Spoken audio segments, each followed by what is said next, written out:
It's like an RVing, extreme RVing.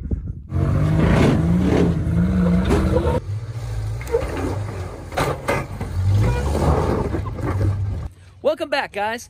Today we are going to go do fins and things, and hopefully no one's gonna break. Fingers crossed. We keep doing that, but it seems like every time we go out, I break, mainly mine. he breaks every time. This time we're gonna try to have him not break.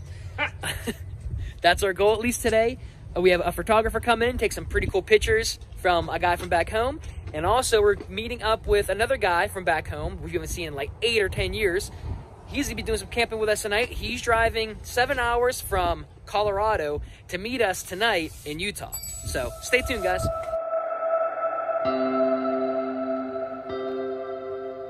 Those are tires in these little 40s.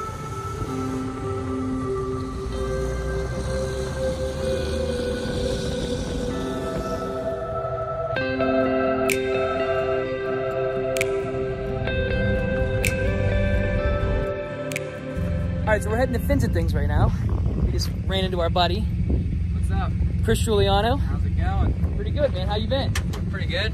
I like your choice of vehicle. Tacoma, man. Everybody's got Tacomas out here, so it's funny how we ran in. I was doing a 3-week trip, heading out to all the national parks. Never been out west, so randomly saw them on Facebook, and I'm like, dude, perfect timing coming out to Moab. So now we're here. Now we're doing some off-roading. Never done it before, but.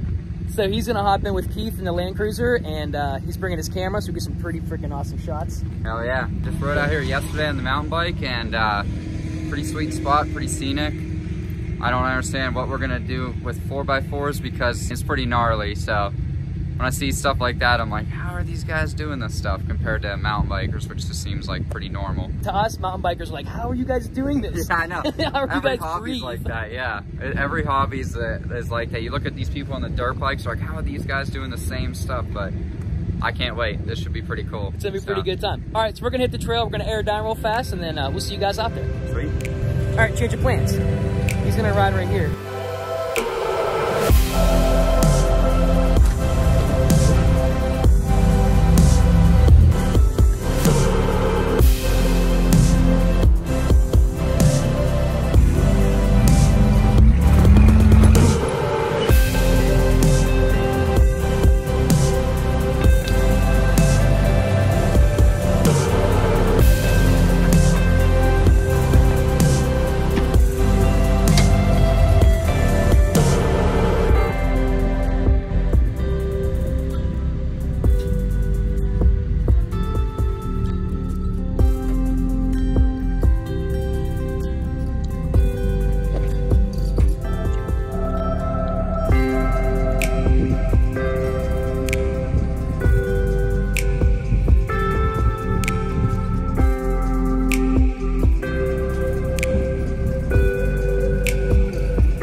That hill climb was absolutely insane that he bounced up.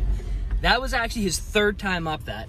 And it got gnarlier and gnarlier each time he went up, so we decided we should probably stop right there. I would have tried it if I had lockers. I'm not gonna risk breaking my axle hopping up that or flipping over, so.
Open diffs and all. I took on some trail damage. I ripped my trash root. I hate how these things don't have hooks up on top. Right here to loop up, just so it kind of holds more pressure up. I'm going to talk to them and see if they can do that, because that's annoying. Look at this, look how low it sits. So we're taking a little lunch break. This trail is a lot more gnarlier than I thought it was gonna be. A lot of fun, a lot of things that I shouldn't do with my truck. That is my daily, that I'm beating the crap out of. That hill back there, I should not have made it up that without lockers. I just pretty much floored it, I'm not gonna lie. It was like such like a noob. You can't see to pick a line, so I just kind of visualized where I wanted to go and just stepped on it and closed my eyes. I made it up though, the first time I didn't.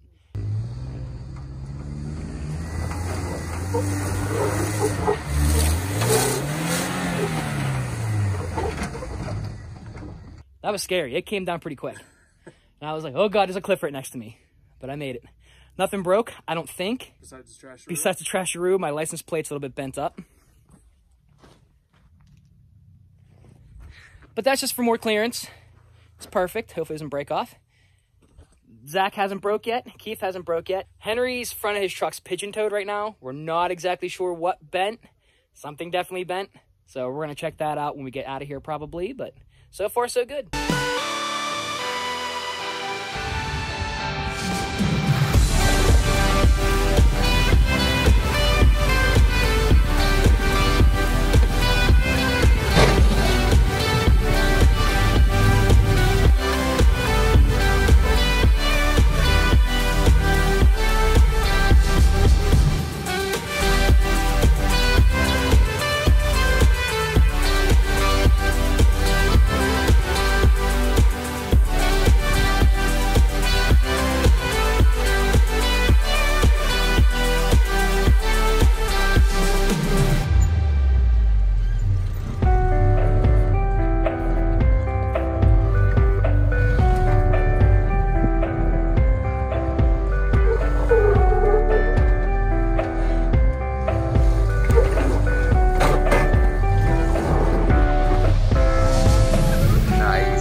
Well, we just made it back up to the road from Things and Things. That trail was freaking gnarly, way gnarlier than I thought it was gonna be. So much fun though. So far nothing broke except for he bent his pitman arm. We already bent it back, good to go. It's Things and Things is pretty cool. You could take it easy or take it gnarly. Yeah, Actually, you guys took it pretty gnarly. yeah, I went up one really steep thing 3 times because it was more fun each time. And the last time I bent the pitman arm on the one side. Zach just helped me straighten it out. Boom, Hilux is fixed. Chris, how did you enjoy it? That was definitely the gnarliest 4-wheel drive experience. I didn't think I was getting into that gnarly of trail today, but that was sweet. I'm just glad it's not my money on the line. That's all I'm saying. Yeah, I mean, who would do that and then drive it back 1,500 miles? I know, that's the crazy thing. Good thing we bring a trailer. Yeah, if you trailered it, I'd be like, all right, yeah, that's, you know, that makes sense. But that whole entire time, I'm just like, dude, you're driving that the whole way. I wouldn't even drive on stuff like this on this trip. Well, see, this right here is what gives me the confidence. Hey, I got the same thing too. And it's our houses, you know? It's like an RVing, extreme RVing. I took it easy this trip because I didn't want to break anything. And you didn't break anything. I didn't. Anything else? Yeah. I was really impressed with my Land Cruiser. The one hill climb, just locked the rear diff and it went up pretty easily. So I had a lot of fun. Yeah. Now we're gonna go meet up with Steve and see what he's up to.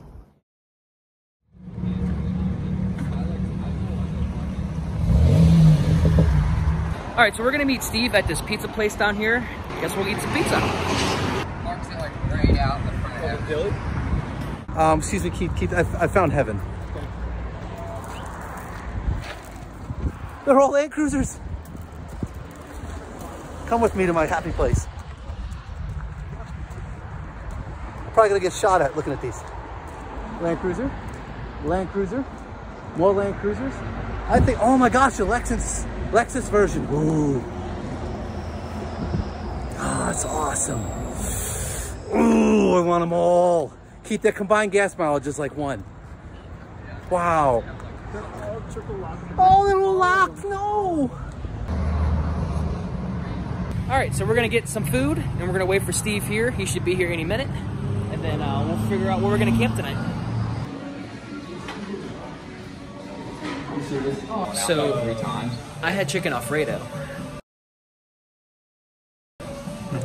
But instead I had chicken Parmesan.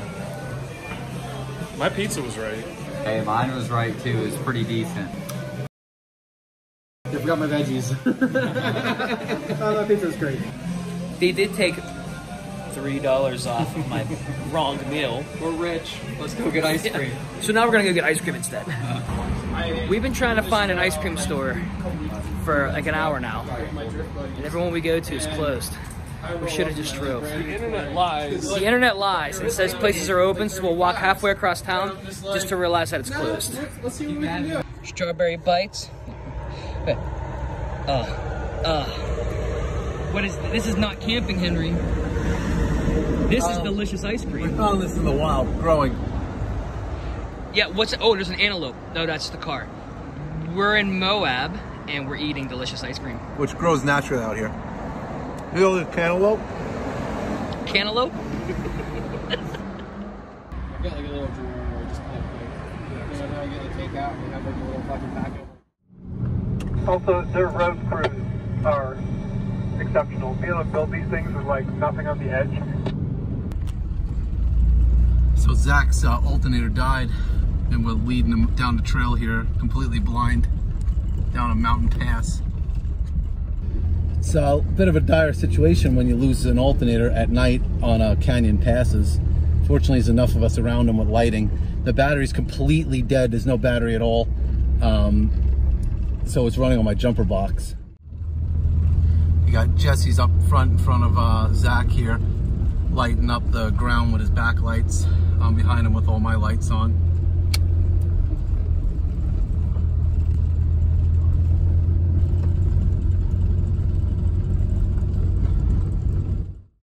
So, we're heading to our campsite after a great day of wheeling. Nothing breaking. Going down this wonderful mountain pass. And then, my battery light and my brake light come on.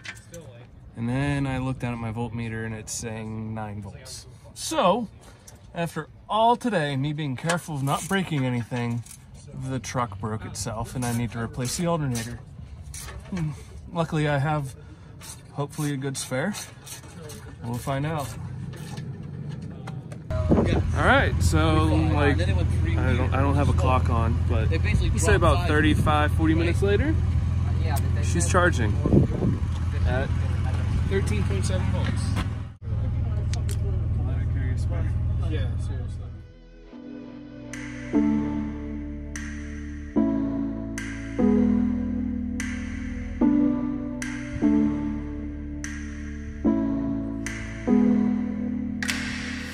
All right, guys, well, this pretty much wraps up our trip.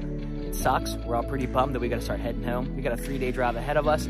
Probably not going to film that because it's not really that exciting unless someone breaks.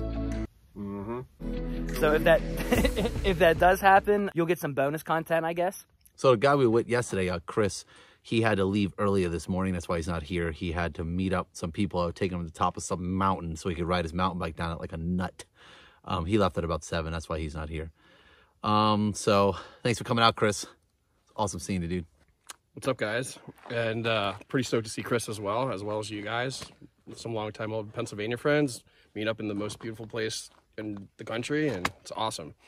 So looking forward to the next one. So the Xterra's fixed, hopefully, and it won't break anymore, hopefully. I don't have much hope, but we'll see. Everything's good to go in the cruiser. I think the trip over the Rockies will be a little bit of a challenge. Probably some second gear action there, but other than that, it should be okay.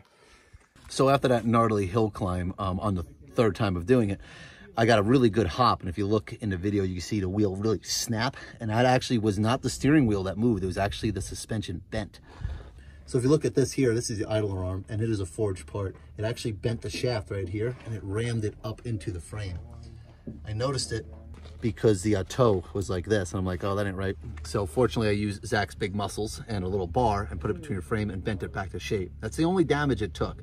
But if you're going to do that to a vehicle, be prepared to be fixing stuff.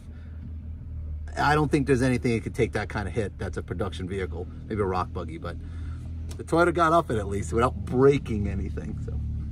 So this was so cool that we got to meet up with 2 of our old drift buddies. A little backstory, how everyone in this group actually met was from drifting.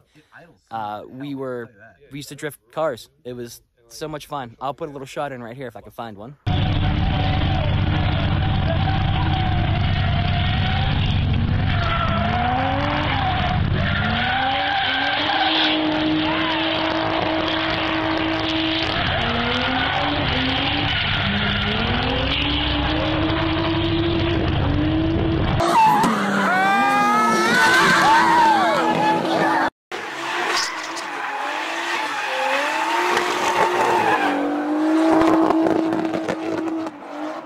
So it's cool to travel, halfway across the country to meet up with buddies you haven't seen, in 8 years. It's insane.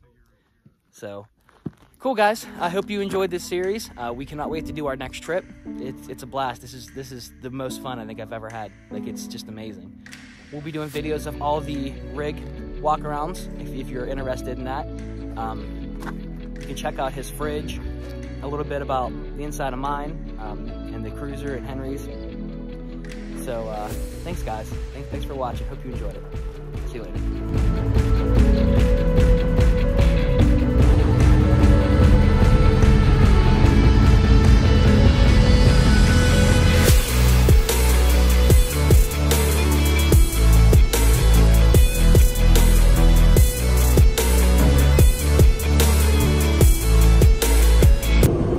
Okay, so like on this entire trip, I kind of wanted to run into like Rory Irish.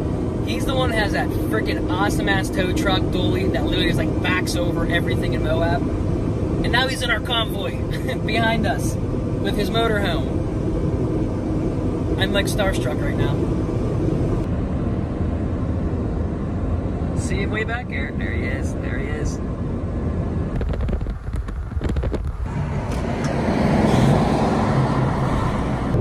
I got it. I was talking to him on Messenger, and I was like, hey, I'm in front of you. I was like, I want to get a drive-by, or film a drive-by. And I got it. That was like the highlight of my trip. That tow truck is so cool. And he's cool.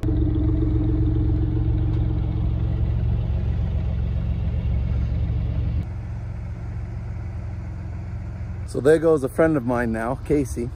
He decided to come up here with his bike. He's from Indiana, older guy, heavy bike. And he wanted to go to the end of this trail, but he couldn't make it. So I helped him get all the way to the end. He's real thankful. And it was real cool to just help him out, help him get to one of his goals, you know. It's tight for a truck.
We'll get some bonus.